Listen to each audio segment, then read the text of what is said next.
Muchísimas gracias por la invitación que me hiciste. La verdad que la aprecio muchísimo. Tú eres para mí una persona muy querida, nuestro gran Cornelio Porra.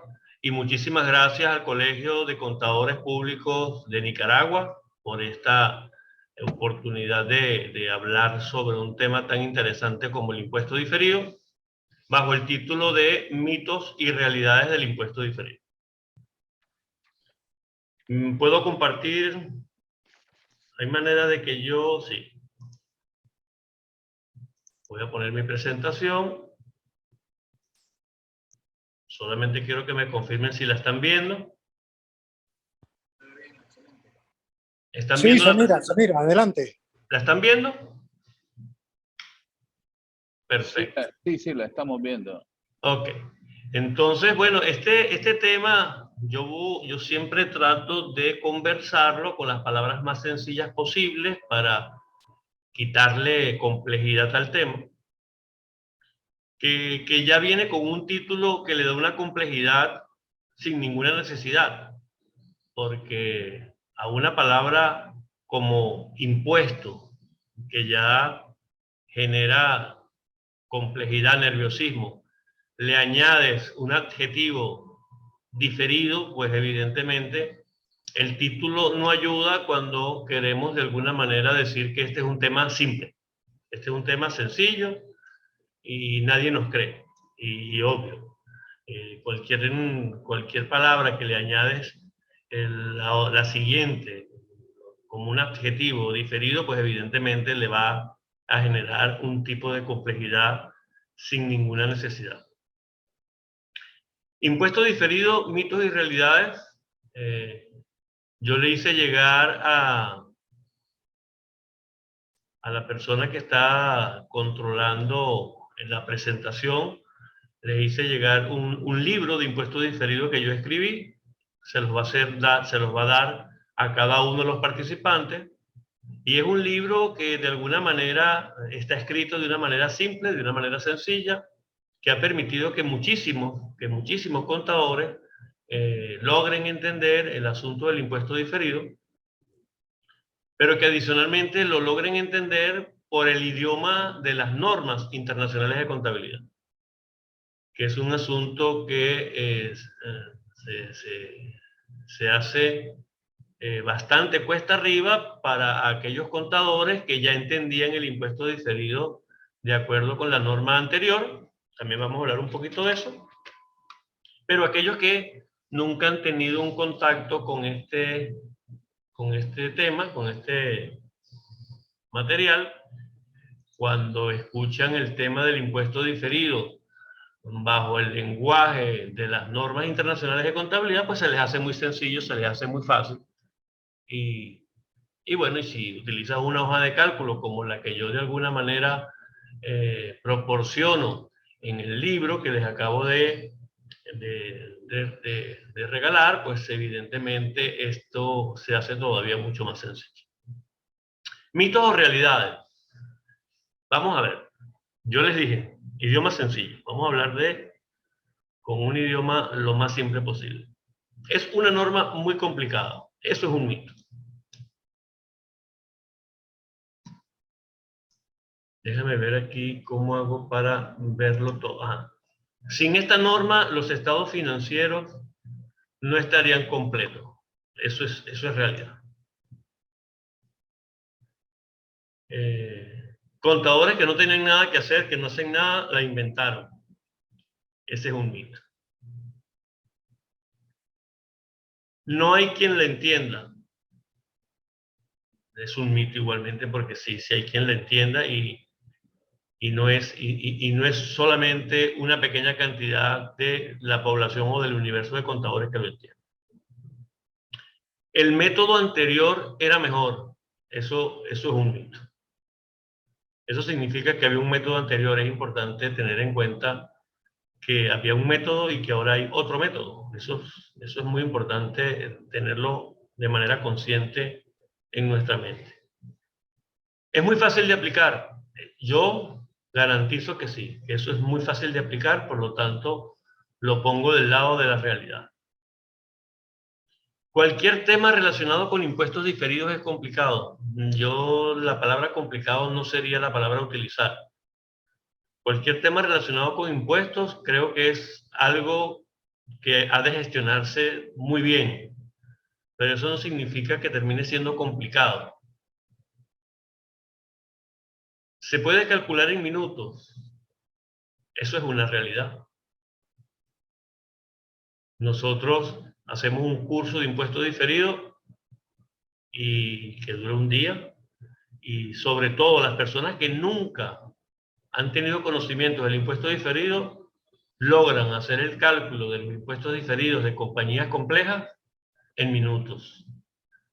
Los que ya tenían conocimiento del tema del impuesto diferido se les ha hecho un poco más difícil por aquello de no me saques de mi lugar de confort, tú sabes, pero en la medida que se van habituando al nuevo método, a los nuevos conceptos, pues sí, lo pueden calcular en minutos.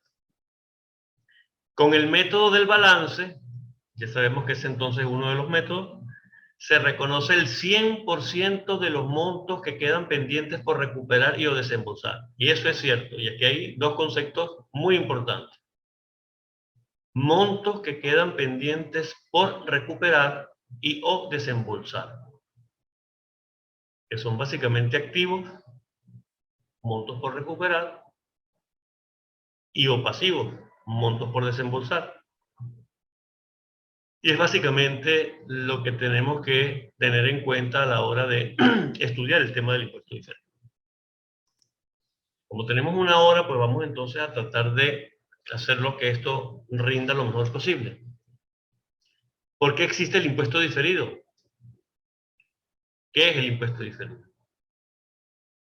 ¿Qué es el APB 11? No les pregunto qué es la NIC 2 y la sección 29 porque desde que comenzó este siglo hemos recibido dardos, cohetes, balas de normas internacionales de contabilidad y seguramente todos sabemos qué es la NIC 12 y qué es la sección 29. ¿Qué son diferencias temporales? ¿Qué son diferencias permanentes? ¿Qué son diferencias temporarias? Las diferencias temporarias son partidas temporales, las diferencias temporales son partidas permanentes. Allí entonces parte de la diferencia, los métodos que existen, ¿no? Temporales y permanentes para el método anterior, temporarias para el método actual. Y bueno, y el hecho de que las diferencias temporarias son muchísimo, un concepto muchísimo más amplio que los conceptos que manejábamos antes. Y vamos a hablar un poquito de eso en detalle en algunas láminas más adelante. Preguntas que nos hacemos si queremos ir más allá. ¿Las cuentas de patrimonio generan impuestos diferidos? ¿Pueden los activos de lujo que no están asociados a la generación de la renta producir impuestos diferidos? ¿Por qué una plusvalía que no es deducible para efectos fiscales, que genera impuestos diferidos pasivos, no se le permite su registro? Ya esas son preguntas muy específicas, pero que la norma nos trae la solución. ¿Y si las ganancias retenidas originan un impuesto diferido? Algunas de las preguntas que nos podemos hacer cuando estudiamos este tema. Lo que sí es importante es que hay unos conceptos que tenemos que repasar y algunos que tenemos que manejar. Si hablamos de impuestos diferidos, bueno, básicamente para la aplicación de cualquier norma tenemos que estar seguros de conocer que hay un tema de asociación de ingresos y egresos. Y esto significa que los egresos se registran en el mismo periodo que se registran los ingresos que los producen. No debe haber ninguna duda acerca de eso. Los egresos se registran en el mismo periodo que se reconocen los ingresos que producen esos egresos. La asociación de estos ingresos y egresos es vital. Un ejemplo, la tarjeta de crédito del Banco H por los ingresos que se produzcan mayores a 500.000 pesos o a $500 en el mes de agosto del 2022, van a participar en un concurso de un viaje a Cancún en el año 2024. Los egresos asociados con ese viaje a Cancún del año 2024 no los vamos a registrar en el año 2024. tenemos que registrarlo en el mes donde se producen los consumos de mayores de $500, que es en el mes de agosto del año 2022. Esa es el típico ejemplo de cómo asociamos egresos e ingresos. Registramos los egresos en agosto del 2022, independientemente de que se vayan a pagar 1 año o 2 años después. El otro concepto que nos interesa cubrir cuando hablamos de impuestos diferidos es el concepto de acumulación o devengo, que esa es la columna vertebral de las normas contables, que es que las transacciones se reconocen cuando ellas ocurren, cuando se causan. No necesariamente están asociados con movimientos de efectivo. Si ocurre, la reconozco. Ese es el tema de acumulación o devengo, que muchas veces confundimos con el tema de realizado. Cuando a veces utilizamos la palabra, esa transacción se ha realizado o no, muchas veces es un concepto fiscal de si se ha realizado o no. Si se registró contablemente es porque ocurrió. Y si ocurrió, ya está aplicada la columna vertebral de la normativa, que es el concepto de acumulación o devengo. Ahora, de si para efectos fiscales ese monto se ha reconocido no o realizado, eso es otra cosa. Eso no significa que no haya ocurrido la transacción. La transacción ocurrió, pero para efectos fiscales no necesariamente ha de reconocerse o ha de reconocerse en este periodo. Fíjate que he dicho dos cosas importantes. El hecho de que se haya reconocido para efectos financieros no significa que haya de reconocerse para efectos fiscales o haya de reconocerse para efectos fiscales en el mismo periodo. Ese sería otro de los conceptos que necesitamos manejar. Y los otros dos que me parecen muy importantes que manejemos es el concepto de los activos, que no solamente es el control y lo que es la medición fiable, sino que es que tienen que tener capacidad de generar beneficios en el futuro. Pero cuando hablamos de capacidad de generar beneficios en el futuro, no nos estamos refiriendo única y exclusivamente a ingresos. Ahorros en costos también son beneficios. Por lo tanto, un activo o un elemento que sea capaz de generar ahorros en costos, por lo menos hasta por el valor en libros, es un activo porque tiene capacidad de generar beneficios.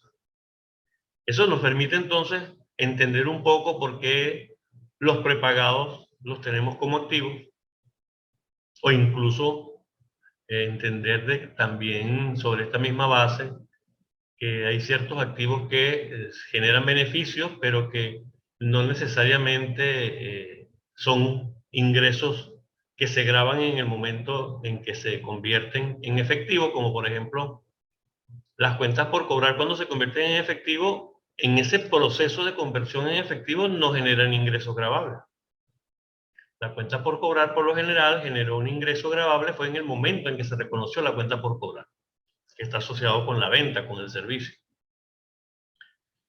Al igual también podemos hablar de que algunos activos no tienen capacidad de generar beneficios porque ya son beneficios. Por ejemplo, el efectivo. El efectivo no tiene necesidad de convertirse en efectivo porque ya es efectivo, de tal manera de que entra a formar parte de los activos, pero tienen esa característica tan especial. Después el otro tema es el segundo, que tiene que ver con los pasivos. La alta probabilidad de pago de los pasivos. No solamente estamos hablando de que existe una obligación y de que haya una medición fiable, sino de que haya una alta probabilidad de que el pasivo se vaya a cancelar.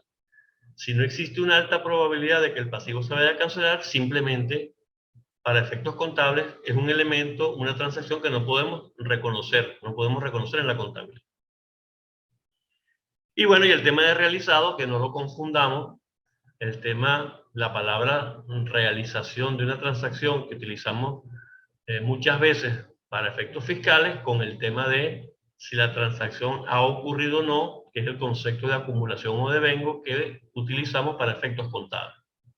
Acumulación o devengo es que la transacción ocurrió y contablemente la reconocimos, y el tema de si se ha realizado o no tiene que ver la mayoría de las veces con ideas fiscales acerca de si la transacción, a pesar de que ya se reconoció para efectos financieros, se va a reconocer fiscalmente o si se va a reconocer fiscalmente en otro periodo.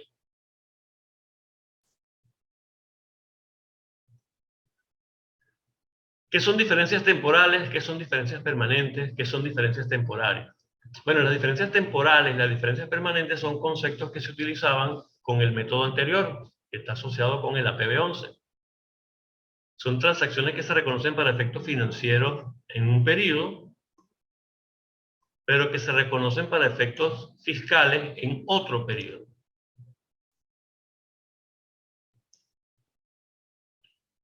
Básicamente estamos hablando de los apartados para el deterioro de las cuentas por cobrar, apartados para el deterioro de los inventarios, ingresos que hemos cobrado por anticipado, prepagados que se deducen con base en el pago, diferencias en depreciación. Son transacciones que reconocemos para efectos financieros en el periodo en que esa transacción ocurre, pero que para efectos fiscales van a ser reconocidas, sí, pero no en el mismo periodo, en otro periodo más adelante. Si estamos hablando de provisiones de cuentas por cobrar, entonces estamos hablando de que se requieren que se cumplan ciertas premisas para que la autoridad fiscal permita su deducibilidad. Lo mismo ocurre con los inventarios. En el caso de ingresos cobrados por anticipado, contablemente, como recibimos el dinero, reconocemos el ingreso del dinero, pero no podemos reconocer el ingreso porque no hemos prestado el servicio, no hemos entregado el producto de la venta. Entonces lo reconocemos como un pasivo. Pero fiscalmente, en muchas legislaciones, en muchos países, ese ingreso ha de reconocerse cuando el dinero entra en la compañía, no necesariamente cuando se produzca el ingreso. Por lo tanto, estaría reconociendo el ingreso para efectos fiscales cuando hice el cobro, pero para efectos financieros estaría reconociendo el ingreso cuando empiezo a prestar el servicio o entrego el producto de la venta, de tal manera de que hay diferencias en los periodos. Primero lo reconozco para efectos fiscales, después lo reconozco para efectos financieros. Lo mismo ocurre con los prepagados, que en muchas legislaciones permiten la deducibilidad cuando ocurre el pago, pero para efectos financieros es cuando ocurre la transacción que vamos amortizando ese elemento, y las diferencias en depreciación. En muchísimas legislaciones la depreciación viene dado por una tabla que la misma autoridad fiscal establece y no te puedes mover de allí. Sin embargo, para efectos financieros, ya la norma nos establece que año tras año debemos evaluar el patrón de beneficios que esperamos por el uso de los activos, y en el caso de que ese patrón de beneficios se modifique, hemos de modificar asimismo lo que serían los costos asociados, que sería la depreciación, teniendo a veces que alargar la vida útil, acortar la vida útil o incluso modificar el método de la depreciación para que haya armonía entre ese nuevo patrón de beneficios esperados y los costos asociados. Allí sería lo que podríamos resumir un poquito lo que es el tema de diferencias temporales. Se reconocen transacciones financieras y fiscalmente, pero sí, pero en periodos diferentes. Cuando hablamos de transacciones permanentes, esas son transacciones que se reconocen para efectos financieros en un periodo, pero que no se van a reconocer para efectos fiscales en ningún periodo, son permanentes. Simplemente yo tengo unos ingresos por tenencia de bonos del gobierno, pero como están exonerados por decreto o exentos por ley, simplemente para efectos fiscales nunca voy a reconocer ese ingreso. De tal manera de que aquí se produce una diferencia importante. La reconozco financieramente, no la reconozco fiscalmente. Lo mismo con ejemplo de gastos, las multas. Las multas no son deducibles para efectos fiscales de acuerdo con muchas legislaciones en muchos países en el mundo. Por lo tanto, es un gasto para efectos financieros, pero no lo va a ser nunca para efectos fiscales. Muchas veces también tenemos esos mismos, ese concepto lo utilizamos con gastos en el exterior. Muchas veces la totalidad o una parte de los gastos que incurrimos en el exterior simplemente no son deducibles para efectos fiscales en el país donde se producen las operaciones de la entidad. Esas diferencias permanentes y temporales están asociadas con la norma anterior, con el APB 11. Cuando hablamos de NIC 12 o hablamos de la sección 29, estamos hablando de diferencias temporarias. Las diferencias temporarias son un concepto muchísimo más amplio que el concepto de diferencias temporales y diferencias permanentes. Porque todo lo que eran diferencias temporales bajo el APB 11 son diferencias temporarias para efectos de la NIC 12 y o la sección 29 de la NIC para pymes. Y algunas de las transacciones o de las partidas que considerábamos permanentes bajo la antigua normativa ahora son diferencias temporarias para efectos de la NIC 12 y la sección 29. Pero es que adicionalmente hay una serie de transacciones que antes no se tomaban en cuenta para efectos del impuesto diferido y que ahora sí se toman en cuenta para efectos del impuesto diferido bajo la NIC 12 y la sección 29 y son diferencias temporales. Por lo tanto, si algo claro hemos de sacar de estos conceptos es que las diferencias temporarias es un concepto muchísimo más amplio que la suma de los conceptos de las diferencias temporales más las diferencias permanentes. Ya de esto vamos a hablar un poquito más adelante en unas láminas. Y como una pregunta nos hicimos anteriormente, ¿no? ¿Por qué existe el impuesto diferido? Ok, vamos a ver por qué existe el impuesto diferido. Fíjense una cosa, para aquellos que nunca han tenido contacto con el impuesto diferido, esto les va a parecer probablemente bien sencillo. Y los que lo hemos tenido contacto, pues seguramente también, porque vamos a tener dos cuadritos aquí que nos van a permitir de alguna manera entender qué es lo que ocurre con esto. Fíjense, si los ingresos y gastos para efectos financieros y fiscales fuesen los mismos, el gasto de impuesto financiero sería igual al impuesto por pagar fiscal. Por lo tanto, no habrían diferencias. Por lo tanto, no habrían impuestos diferidos. Vamos a ver este pequeño ejemplo aquí, si la lámina me deja pasar.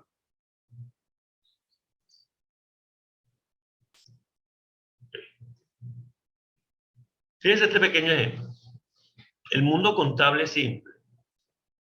Luca Pacioli, del siglo XV.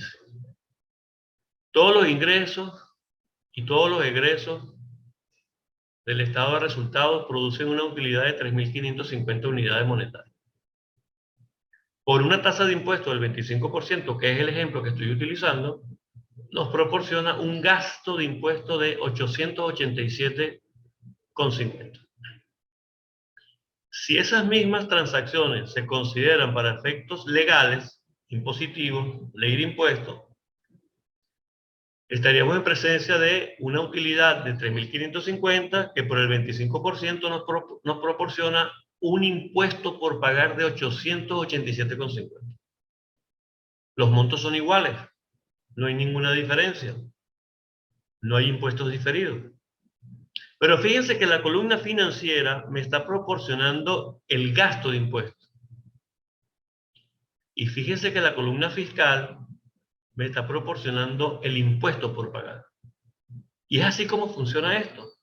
El gasto de impuesto lo proporciona la información financiera y el impuesto por pagar lo proporciona la declaración fiscal, que en la normalidad, en la actualidad, bueno, se produce partiendo de la información financiera, se hace una conciliación, todas aquellas partidas que de alguna manera se graban o se deducen de manera diferente, para llegar a lo que sería la utilidad fiscal y la ganancia gravable o la pérdida deducible y sobre esa base obtener el impuesto por pagar. Pero nosotros de la parte financiera obtenemos el gasto de impuestos y de la parte fiscal obtenemos el impuesto por pagar. Ahora fíjense, vamos a añadirle unas diferencias, vamos a añadirle las diferencias permanentes. Las primeras diferencias que, una de las diferencias que estábamos conversando. Fíjense que del lado izquierdo, el mundo contable simple que acabamos de ver, y ahorita un mundo un poquito más complejo del lado derecho. Fíjense que como parte de los ingresos, estamos viendo que hay intereses de bonos del país que no son gravables. Y estamos viendo que del lado de los egresos tenemos multas no deducibles y viajes al exterior no deducibles. Fíjense cómo ahora la columna fiscal ha cambiado. Seguimos teniendo 887 como gasto de impuesto para efectos financieros y tenemos para efectos fiscales un impuesto por pagar de 355. Pero en este caso, las tres partidas que hacen diferencia generan problemas para efectos contables. Fíjense que los ingresos por intereses que no son gravables para efectos fiscales, no podemos considerarlos para efectos financieros porque yo no puedo reconocer una diferencia entre lo que es el impuesto financiero y fiscal que me daría lugar a un pasivo que no se va a desembolsar nunca.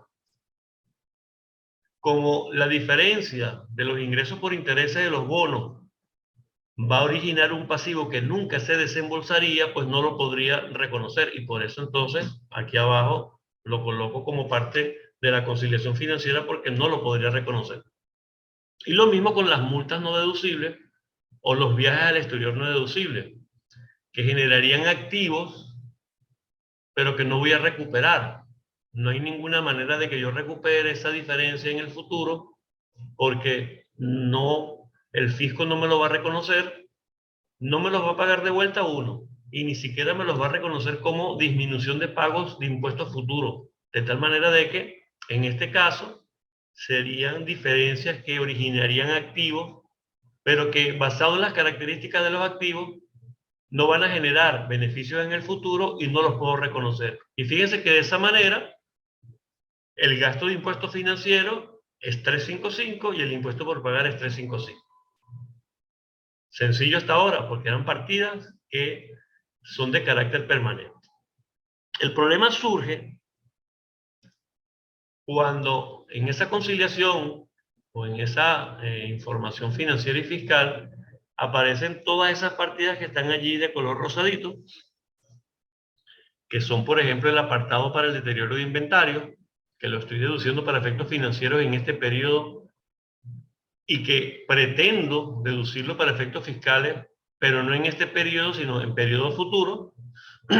Lo mismo con el apartado de deterioro de las cuentas por cobrar, que tengo que deducirlo para efectos financieros en este ejercicio porque es cuando ha ocurrido esa pérdida, pero para efectos fiscales pretendo deducirlo en el futuro.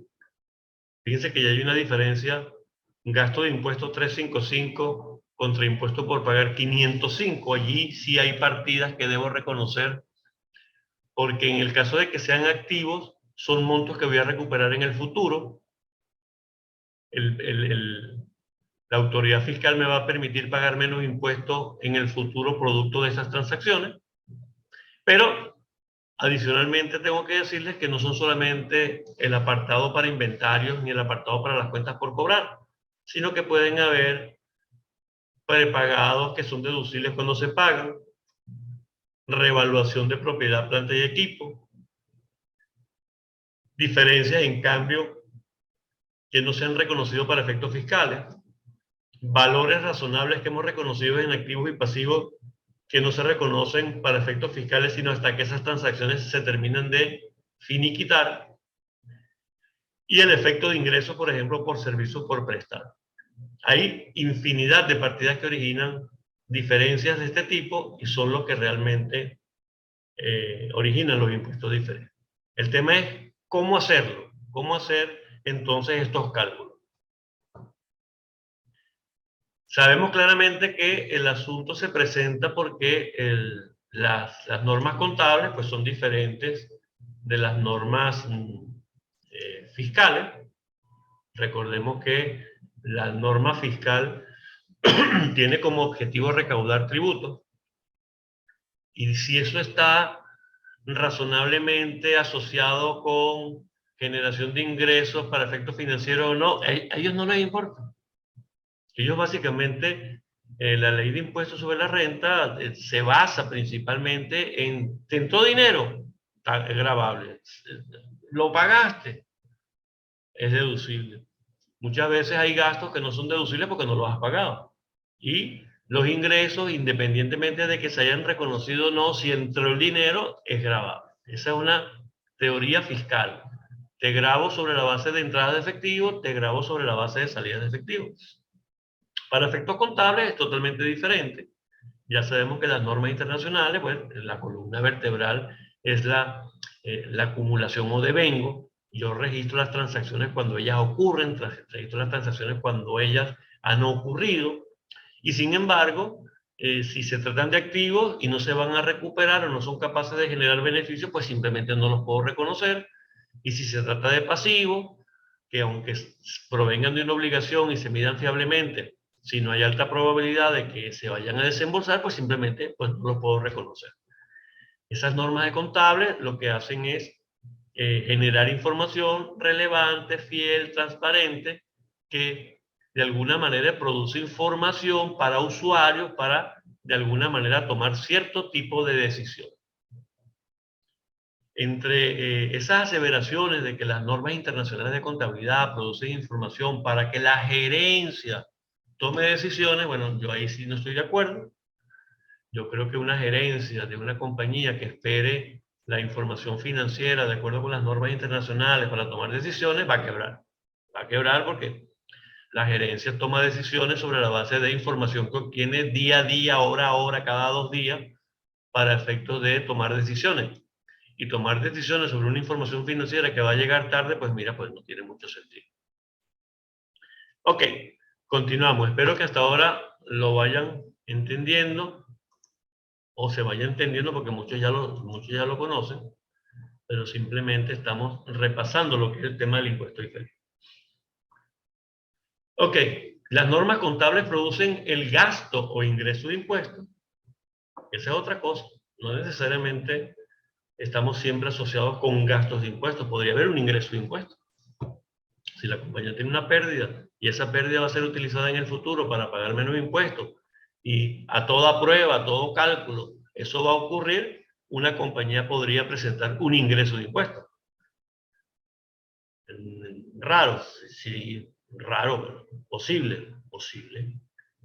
Y los ingresos y deducciones, de acuerdo con la ley de impuestos, lo que producen es el pasivo. Acuérdense, lo que es la conciliación de la renta produce el pasivo, la cuenta por pagar a la autoridad fiscal, el impuesto por pagar, y toda esa normativa financiera, todo lo que está en resultados, produce el gasto de impuestos. Si coinciden, no hay problema.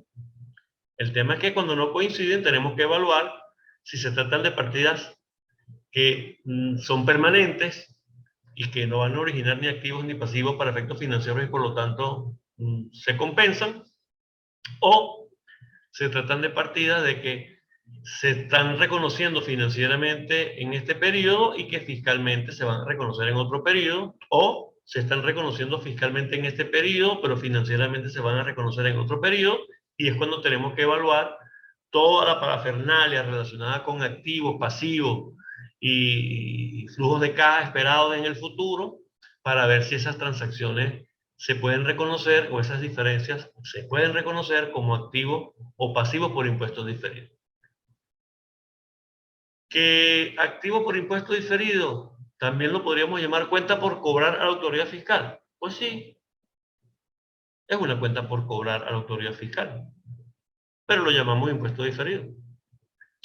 ¿Que si pasivo por impuesto diferido? Pues sí, pero básicamente son cuentas por pagar a la autoridad fiscal. Ya como cuentas por cobrar o cuentas por pagar a la autoridad fiscal va perdiendo elementos de complejidad porque estamos utilizando un lenguaje mucho más simple. Ok. ¿Qué diferencias producen impuesto diferido? ¿O no? Vámonos entonces a hablar un poquito para seguir las láminas. ¿Qué es el APB 11? Vamos a ver qué dicen por aquí el chat. Ok. ¿Hay algunas preguntas? Ok, déjame. El APB 11 es el comienzo, es el Big Bang, la norma americana inicial. Eso ocurrió en el año 1967. Imagínense ustedes, 1967. Yo ya tenía 11 años. Ya pueden calcular la edad que tengo, obvio. Pero muchos de ustedes ni siquiera habían nacido. Ya esa norma existía, ya había alguien preocupado acerca de, mira, esto no coincide, esto será una cuenta por cobrar, será una cuenta por pagar, y mira, por ahí se fueron. Pero en esa normativa, las diferencias entre cómo reconocíamos para efectos financieros las transacciones y cómo las reconocíamos para efectos fiscales era comparando lo que pasaba por el estado de resultados, lo que pasaba por el estado de resultados año tras año. De hecho, es el método del estado de resultados. Si yo grababa o deducía una transacción en ese ejercicio, pero no la grababa o no la deducía para efectos fiscales en ese ejercicio, entonces allí dividía las transacciones. ¿Es permanente? No hace efecto. ¿Es temporal? Hace efecto. Y ahí evaluaba si se iba a originar un activo o un pasivo por impuesto y lo denominaba en el caso de que fuese factible que en el futuro se desembolsase ese pasivo o se recuperase ese activo, se reconocía. De tal manera de que se basaba en diferencias temporales y diferencias permanentes. Este método de la PB11, sobre la base de transacciones que se reconocían en el estado de resultados periodo tras periodo. Adicionalmente a las partidas temporales teníamos entonces los créditos fiscales a ser utilizados en el futuro, como lo son las pérdidas fiscales que nos permiten utilizarlas en periodos posteriores para pagar menos impuestos. En algunos países tenemos rebajas por nuevas inversiones que nos permiten disminuir el pago de impuestos, y si quedan pendientes algunas rebajas por inversiones nos permiten disminuir el pago de impuestos de ejercicio futuro. Esos créditos fiscales a ser utilizados en el futuro son elementos que van a producir menor pago de impuestos en el futuro, por lo tanto generan activos por impuestos diferidos o cuentas por cobrar a la autoridad fiscal. Hay que evaluar muy bien, por supuesto, si va a ocurrir esa disminución de pago de impuestos futuros, por lo que por lo general se requiere, tú sabes, una proyección financiera y fiscal de los siguientes 5 años para saber si realmente esto va a ocurrir o no.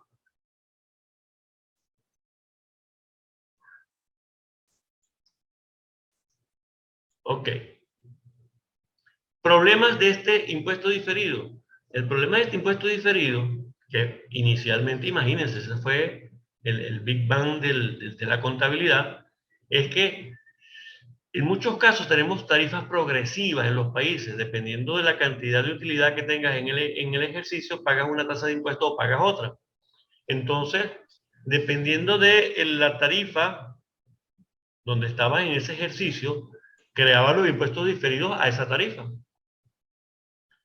Pero como se utilizaba un método neto, que era activos y pasivos netos, todos juntos, más que todo un elemento complejo por el hecho de llevarlo en forma conjunta, creabas impuestos diferidos a una tasa, pero en los siguientes ejercicios podrían estar realizándose parte de esos montos a otra tasa. Por lo tanto, esa seguridad de que los activos y pasivos por impuestos diferidos creados a una tasa se realizasen a esa misma tasa no ocurría. Y muchas veces teníamos lo que podemos llamar lo que es un arroz con mango cuando estábamos hablando de impuestos diferidos. Si por alguna circunstancia yo no registraba un impuesto diferido motivado a una normativa que no me permite reconocerlo, en ese ejercicio, independientemente de que estuviese pendiente en el ejercicio siguiente, ya no lo podía reconocer porque ya no estaba pasando por ganancias y pérdidas. Por lo tanto, la oportunidad de que una transacción formase parte del impuesto diferido era solamente en el ejercicio donde la transacción pasaba por ganancias y pérdidas. Si te montabas en el impuesto diferido, en ese ejercicio, ya no había quien te bajara hasta que se realizara. Pero si no lograbas montarte en ese autobús del impuesto diferido, ya no tenías oportunidad de montarte independientemente de que estuvieses pendiente 5, 10, 15 años en el futuro.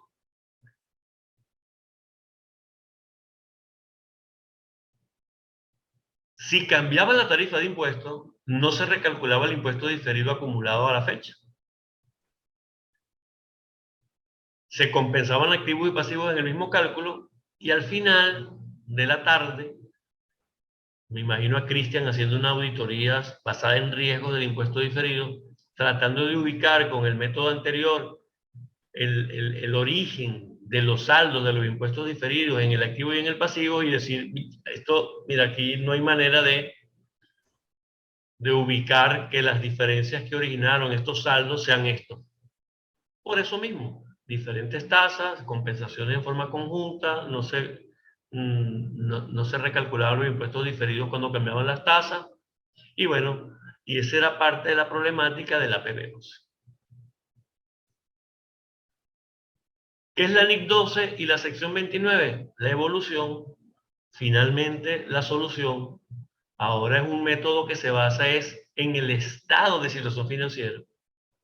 Es un método que habla de diferencias temporarias porque la técnica de este impuesto diferido es comparar la base financiera y fiscal de cada activo y cada pasivo, y en esa comparación las diferencias nos están proporcionando las diferencias temporarias. Las diferencias temporarias son la diferencia acumulada a la fecha del estado financiero entre cómo es reconocido para efectos financieros una transacción y cómo le es reconocido para efectos fiscales. No se lo pierdan. Yo puedo, al comparar la base financiera de un activo con su base fiscal, obtener inmediatamente la diferencia acumulada desde el origen de las transacciones de la compañía hasta el día de hoy, estado financiero que estoy preparando, la diferencia acumulada entre cómo es reconocido para efectos financieros y para efectos fiscales una transacción. Imagínense ustedes la evolución de la norma. Y bueno, esas bases financieras y esas bases fiscales que nos van a proporcionar esta diferencia temporaria, las tenemos que combinar evidentemente con los créditos fiscales a ser utilizados en el futuro, porque eso no ha cambiado. Pérdidas fiscales que puedo utilizar en el futuro y rebajas por nuevas inversiones que puedo utilizar en el futuro. Ya sabemos que ambas me proporcionan una disminución del gasto de impuestos en el futuro cuando hablamos de créditos fiscales basados en pérdidas fiscales, o una disminución del impuesto por pagar cuando vamos de rebajas por nuevas inversiones. Pero eso va a depender de la legislación de cada uno de los países, evidentemente. ¿Qué dicen aquí en el chat?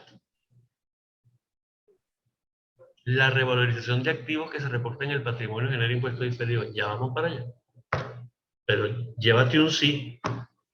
Pero no es la revaluación. Fíjense que no es la revaluación, no es la cuenta que está en el patrimonio la que genera el impuesto diferido. Hay un error allí, creer que es la cuenta que está en el patrimonio la que origina el impuesto diferido.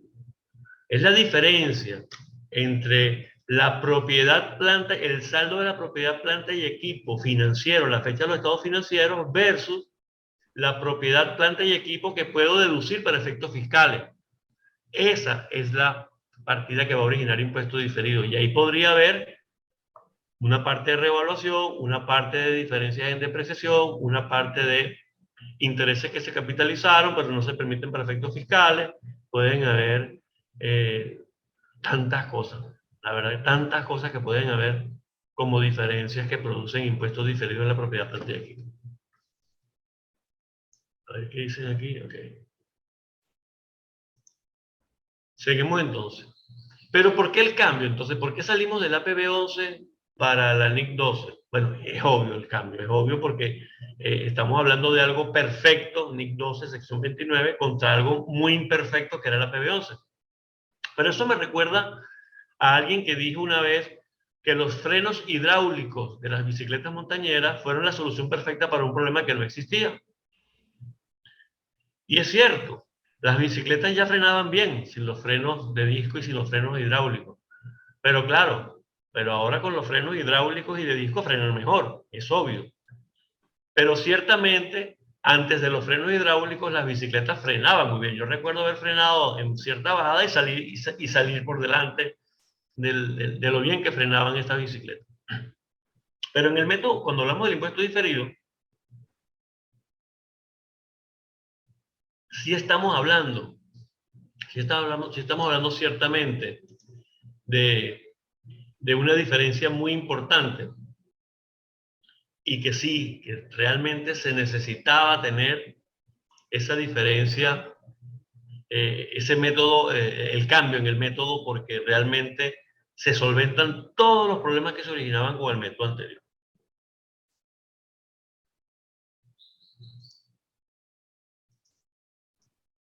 Ok, como les dije, el cálculo se hace sobre la base de las diferencias acumuladas, activos y pasivos.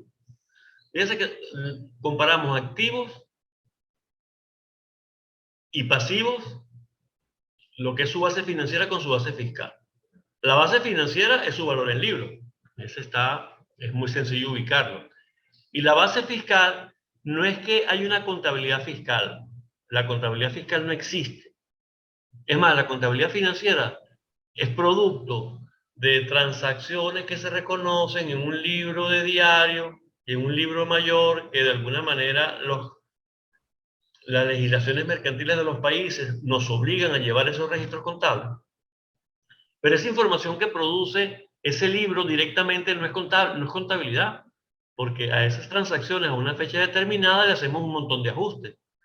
Ajustamos las cuentas por cobrar, porque tenemos que registrar provisiones de cuentas de cobro dudoso, o apartados para el deterioro de las cuentas por cobrar, apartados para deterioro de los inventarios. Tenemos que hacer cálculos actuariales para corregir los pasivos por laborales. Tenemos que hacer cálculos de impuestos diferidos. Hay registros a valores razonables de ciertas cuentas por cobrar y ciertas cuentas por pagar. O sea que esa información mercantil con estos asientos finales que se incorporan en esos libros de diario y de inventario produce la información financiera. Y es partiendo de esa información financiera, que hacemos una conciliación de aquellas transacciones que para efectos fiscales hay que corregir esto, para efectos fiscales hay que corregir esto otro, y por eso es que se hace una conciliación de la renta cuando hacemos la declaración de renta. Es una conciliación de la renta porque partimos de la información financiera para llegar a la ganancia o a la pérdida, a la ganancia gravable o a la pérdida fiscal. De tal manera de que cuando comparamos activos y pasivos, base financiera con base fiscal, no es que hay un balance fiscal.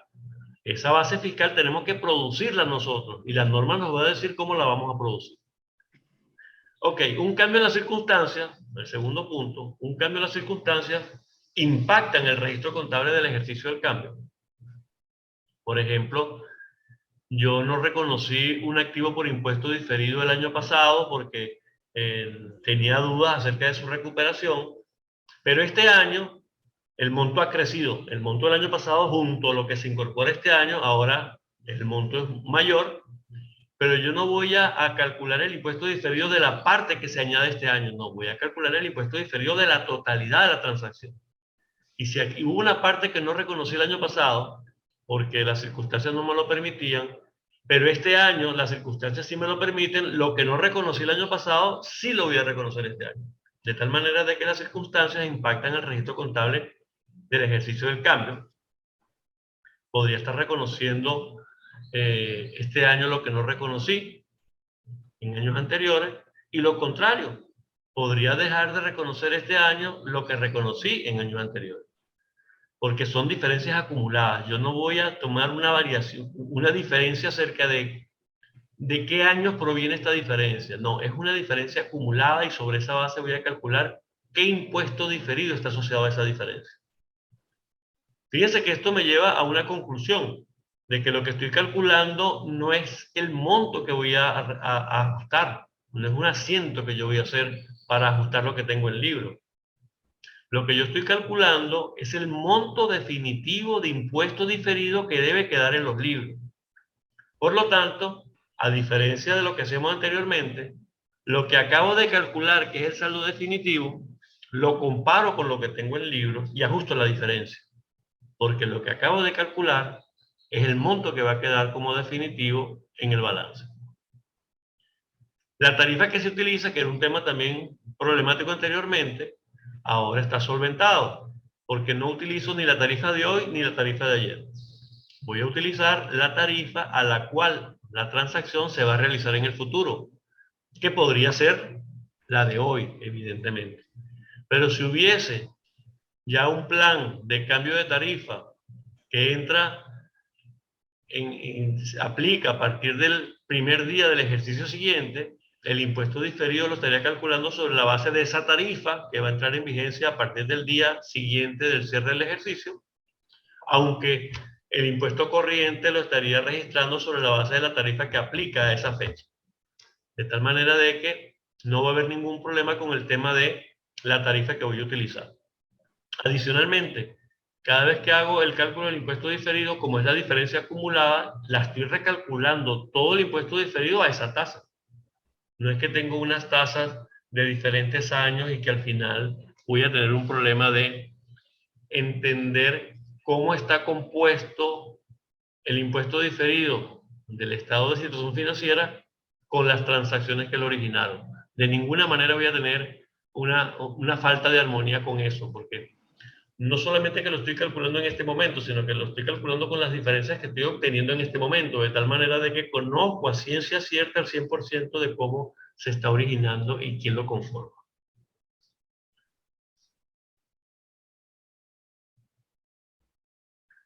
¿Qué transacciones originan impuesto diferido?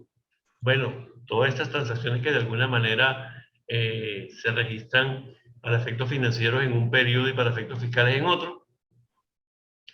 Hay alguien que me habló de la revaluación de un activo. La revaluación de un activo está originando una transacción, es una transacción que ocurre contablemente y está originando un ingreso. Está originando un otro resultado integral que termina en el patrimonio. Pero financieramente estamos reconociendo el ingreso. Ese ingreso no le pertenece en un 100% al accionista. Si esa transacción, si ese activo que tiene ahorita la revaluación, fíjese, al añadirle revaluación es porque el contador está 100% seguro de que ese activo tiene capacidad de generar beneficios en el futuro por ese nuevo valor en libro. Porque si no tuviese capacidad de generar beneficios por ese nuevo valor en libro, no lo reconocería la totalidad de la revaluación, o sea, la totalidad del monto del avalúo en comparación con el monto en libro. Pero una vez que lo reconoce, estamos dando por sentado de que ese activo tiene capacidad de generar beneficios hasta por ese monto. Y estoy reconociendo un ingreso a través de los otros resultados integrales que va a parar al patrimonio. El 100% de ese monto no le pertenece al accionista. Si la tarifa de impuestos es el 25%, un 25% de ese monto sería de la autoridad fiscal si vendes el activo, que estás dando una aseveración tácita de que eso es así, porque tiene capacidad de generar beneficios hasta por ese monto. Por lo tanto, la respuesta es sí, la revaluación de un activo genera impuesto diferido.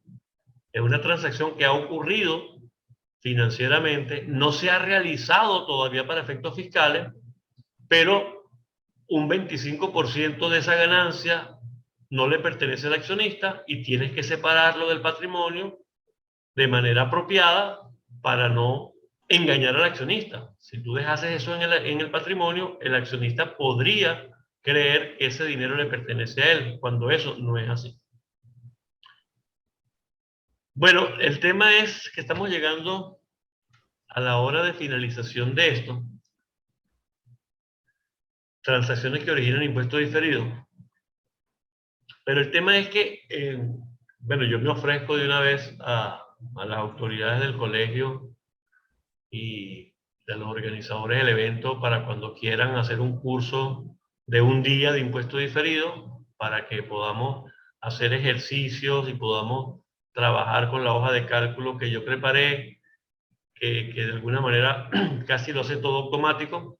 Y eso que no me gusta mucho el tema de Excel, pero bueno, uno se va incorporando conocimientos de Excel y cada día quieres conocer más soluciones con fórmulas de Excel que otra cosa. Y el tema es, el concepto básico de las NIF, de la NIF 12 y la sección 29 es este. Yo comparo la base financiera de cada activo y cada pasivo, la base financiera de cada activo y cada pasivo con su base fiscal. Ya les voy a decir cómo se obtiene la base fiscal.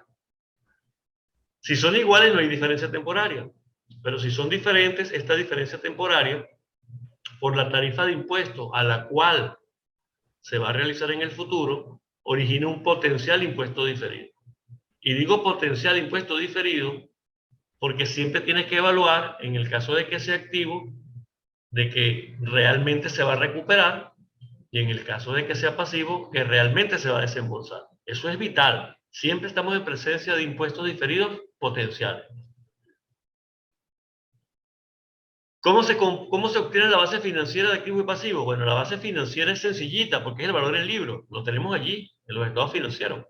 Lo que diga allí efectivo, en caja y banco, efectivo y su equivalente, esa es su base financiera. Lo que diga existencia, esa es su base financiera. Lo que diga cuenta por cobrar, esa es su base financiera. Lo que dice aquí el chat. Bueno, ese archivo en Excel, como les dije, en el libro que les van a hacer llegar, ahí está esa hoja de cálculo. Si tienen alguna habilidad con el tema de Excel, estoy seguro que van a poder hacer fórmulas condicionales y de todo tipo para lograr, tal como está en la hoja de cálculo, pueden hacer los cálculos de manera automática. La base fiscal es entonces la que se obtiene a partir de la aplicación de ciertos conceptos. La base fiscal de un activo, se la voy a explicar con la fórmula. La base fiscal de un activo es igual al monto que yo pueda deducir fiscalmente en el futuro. Yo estoy en presencia de un activo, tengo su base financiera. De eso, ¿cuánto puedo deducir fiscalmente en el futuro? Lo que pueda deducir de ese activo en el futuro, esa es su base fiscal. Pero como tenemos muchas veces ciertos activos que no generan ingresos gravables en el futuro, hay una formulita que debemos utilizar que es valor en libros menos ingresos gravables en el futuro más gastos deducibles futuros para poder obtener esa base fiscal para ciertas partidas que son un poquito más complicadas que otras. Por ejemplo, bueno, entonces como les decía, la base fiscal de los activos es el monto que podamos deducir fiscalmente en el futuro. Cuando hablamos de pasivos, comparo el valor en libros, que es la base financiera, le resto lo que pueda deducir en el futuro, y en el caso de una diferencia con el valor en libros, vamos a tener una diferencia temporaria. Y cuando hablamos de pasivos diferidos, que son ingresos que hemos reconocido como pasivos porque no hemos podido reconocer todavía el ingreso, lo que hacemos es comparamos ese ingreso diferido, que es su valor en libros, que es la base financiera, y hacemos una formulita allí, le restamos el monto que cuando sea ingreso en el futuro no será gravable, y eso nos va a producir una base fiscal. Y de esa manera, comparando esas bases fiscales con los valores en libro, es que la norma nos permite obtener la diferencia acumulada a la fecha del estado financiero entre cómo hemos reconocido transacciones para efectos financieros y para efectos fiscales.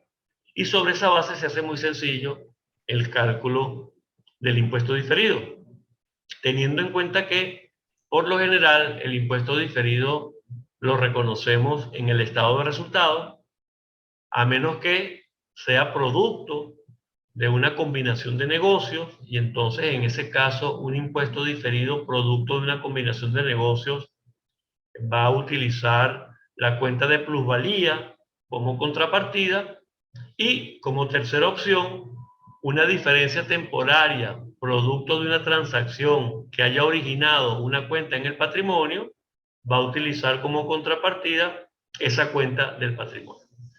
La verdad es que para mí ha sido un placer haber compartido con ustedes esta hora y 10 minutos para hablar un poquito del impuesto diferido. Como les digo, les dejé por allí un libro con 30 ejercicios para que puedan entender un poco mejor todo este asunto del tema de la NIC 12 y la sección 29, el impuesto diferido sobre la base de el método del estado de situación financiera. Y bueno, esperando que de alguna manera pueda haber sido un tema de agrado para ustedes, y me despido de ustedes. Siempre a la orden, cualquier pregunta, bueno, aquí estoy a la orden.